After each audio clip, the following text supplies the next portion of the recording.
আজ ৩ দিন হলো কাশপিয়ারা সবাই দেশে এসেছে। কৌশিক বা ইয়ানাকে কিছু না বলেই কাশপিয়া একা একা চলে এসেছে খন্দকার মঞ্জিলে। রুহির মৃত্যুর পর সেদিন আবার খন্দকার মঞ্জিলে ফিরে এসেছিল আনন্দ। সবাই প্রথমে ভেবেছিল ইয়াসও হয়তো এসেছে, কিন্তু সবরা শুনে আবারও মুখ জুড়ে চিন্তারা ভিড় জমিয়েছিল সবার। কাশপিয়া কোনোভাবে সামলালো সবটা। কৌশিকও এর মধ্যে ওকে নিতে আসলেও যায়নি কাশপিয়া, থেকে গেছে এ বাড়িতেই।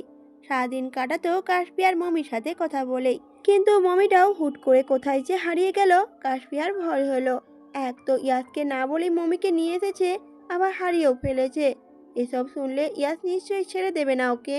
বিড়ালটা যে ইয়াসের বড় পছন্দের। কাশপিয়া মমিকে খুঁজতে খুঁজতে পেয়েও গেল, কিন্তু ওকে হাতে নেবে ঠিক তখনই কোথা থেকে ছুটে আসলো একটা গাড়ি। তারপর আর কি, হাতে পায়ে মাথায় ব্যথা পেল অনেক। বিছানায় পড়ে আছে 2 দিন যাবৎ।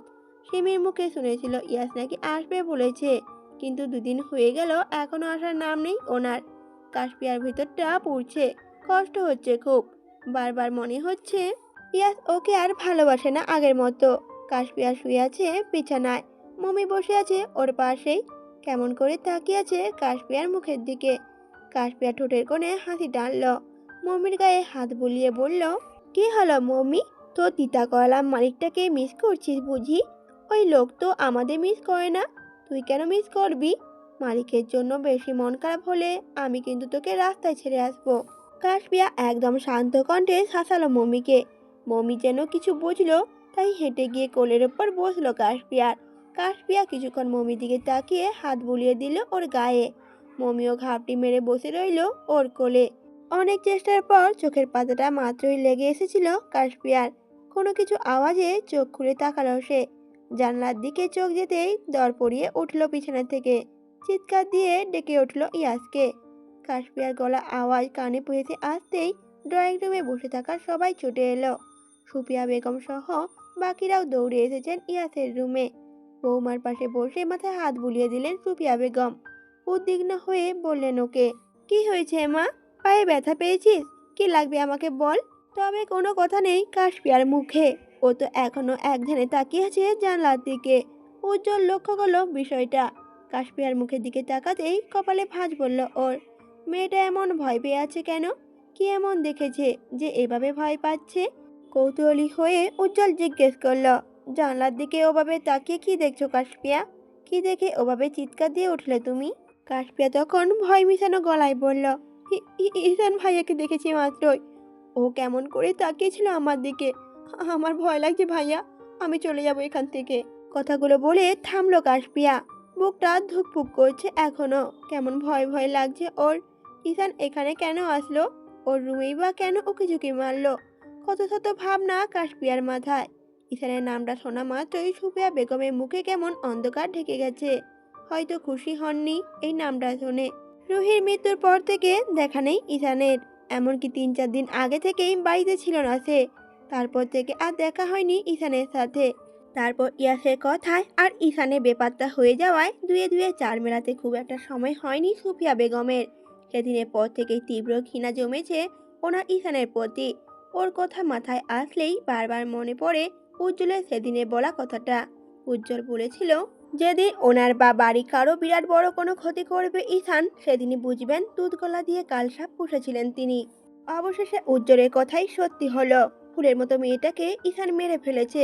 ভাবলেও কষ্টে ভিতরটা ফেটে যায় ওনার। উজ্জ্বল একটা পানির গ্লাস এনে ধরেছে কাশপিয়ার সামনে। তারপর ইশারায় বোঝালো জলটা খেতে। তারপর উজ্জ্বল বলল, শান্ত হও কাশপিয়া, তুমি ঠিক কি দেখেছো আমাকে বুঝিয়ে বলো। ঈশান বাড়িতে আসলে তো মেন গেট দিয়েই ঢুকবে। দারোয়ানকে বলে দেওয়া হয়েছে ওকে আশেপাশে দেখলে যেন সবার আগে আমাকেই খবর দেওয়া হয়। আমাকে তো কেউ কিছুই বলেনি, তুমি হয়তো ভুল দেখেছো। উজ্জ্বল আর বাকিরাও শান্ত হতে বলল কাশপিয়াকে। কিন্তু ওর কেমন ভয় লাগছে, কোনোভাবেই নিজের মনকে শান্ত করতে পারছে না কাশপিয়া। বারবার মাথায় আসছে ঈশান কেন এসেছে এখানে, সব রেখে ওর রুমের জানলার সামনেই বা ওকে ঝুঁকে মারছিল কেন।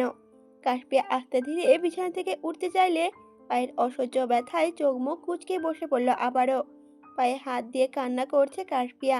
এরই মধ্যেই শোনা গেল কারো তীব্র কণ্ঠস্বর, এগুলো হলো অতিরিক্ত পাকনামির ফল। আমার কথা অমান্য করার শাস্তি দিয়েছেন আল্লাহ তোমাকে। হঠাৎ পরিচিত কণ্ঠস্বর কানে আসা সবার সাথে সাথে কাশপিয়াও তাকালো দরজার দিকে। চোখ মুখে চিন্তা সরে গেল সবার। ইয়াসের আসাতে খুশি হলেন সকলেই। সুফিয়া বেগম আর আফিয়া চলে গেলেন ইয়াসের জন্য খাবার বানাতে। উজ্জ্বল তার মেয়েকে নিয়ে বেরিয়ে গেল ওদের রুম ছেড়ে। কাশপিয়া এখনো রেগে তাকিয়ে আছে ইয়াসের দিকে। লোকটা দিন দিন এমন পাষাণ হয়ে যাচ্ছে কেন? ওর কান্না দেখে কি খুশি লাগছে ওনার? ইয়াস এসে বসলো কাশপিয়ার পায়ের কাছে। হাত দিয়ে দেখলো কতটা ব্যথা পেয়েছে কাশপিয়া। কাশপিয়া আস্তে আস্তে পাটা সরিয়ে আনলো ইয়াসের থেকে। অন্যদিকে মুখ ঘুরিয়ে বলল অভিমানী স্বরে, আল্লাহ আমাকে কি শাস্তি দিবেন? সব শাস্তি তো আপনি দিচ্ছেন। প্রতি উত্তরে ইয়াসও মুচকি হেসে বলল, তুমি কি কম শাস্তি দিচ্ছ আমাকে? কাশপিয়া আর কথা বলল না, চুপ করে তাকিয়ে রইল আগের মতো করে।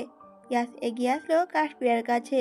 নিজের দু হাতে আজলায় ও ছোট মুখটা নিয়ে চাওয়ালো নিজের দিকে। কাশপিয়া চোখের পানি মুছে দিয়ে ইয়াস বলে উঠল, কান্না করো না উপমা। কান্না করলে তোমাকে খুব বাজে দেখায়। আমার উপমাকেই হাসিতেই মানায়। তবে ইয়াসের নরম কথায় মন গড়ল না কাশপিয়ার। ঝাড়া মেরে ওর হাত দুটো সরিয়ে দিল সে। নাক টেনে বলল আবার আগের মতো করেই, আমি তো আপনার কেউ হই না। আমি কান্না করলেই বা আপনার কি যায় আসে কিছু? ইয়াস খারকাত করে তাকিয়ে আছে কাশপিয়ার দিকে। বুকে হাত রেখে শান্ত কণ্ঠে বলল ইয়াস, তুমি কান্না করলে আমার এখানটায় চিনচিন ব্যথা হয়। ইয়াসের মন ভোলানো কথায় প্রতিবারের মতোই গলে গলে গেল কাশপিয়া। এই লোকটার উপর রাগ করে থাকতেই পায় না সে। কিভাবেই বা থাকবে? যত ঝগড়া ঝামেলাই হোক না কেন, এই মানুষটা যে ওকে আগলে রাখে নিজের সর্বস্ব দিয়ে। প্রতিবার না বুঝে নির্বোধের মতো ঝামেলা পাকায় কাশপিয়া নিজেই। কিন্তু পরে আবারও ইয়াস মানিয়ে নেয় সবটা। এবার তার উল্টোটা হয়েছে।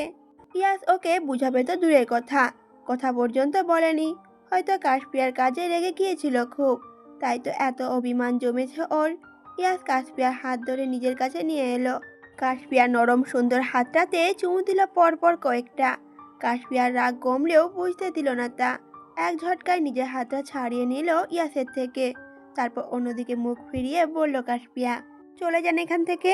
কিছুক্ষণ চুপ করে থেকেই উঠে দাঁড়ালো ইয়াস। কাশপিয়া এত সময় ভালো করে তাকালো ওর দিকে। সে বলেছে অমনি ইয়াস চলে যাচ্ছে? এই ভেবে আবারও মনের মধ্যে রাগ জমলো ইয়াসের প্রতি। চলে যাক, এই পাষাণ মানুষটাকে নিয়ে সেও আর ভাববে না। ঘড়ির কাঁটা জানান দিচ্ছে প্রায় রাত 11টার কাছাকাছি। অন্ধকার রুমটাতে একা বিছানায় শুয়ে আছে কাশপিয়া। ইয়াস একবার এসেছিল এই রুমে। কাশপিয়া ইচ্ছে করেই কথা বলেনি ইয়াসের সাথে।